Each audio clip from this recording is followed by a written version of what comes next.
In today's video, we will review care and maintenance of your HighCom rifle armor plates. When cleaning your plates, we recommend using a toothbrush, a sponge or damp cloth, and rubbing alcohol.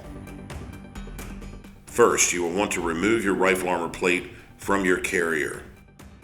In this example, you can see that we are using a plate that is covered in a nylon material.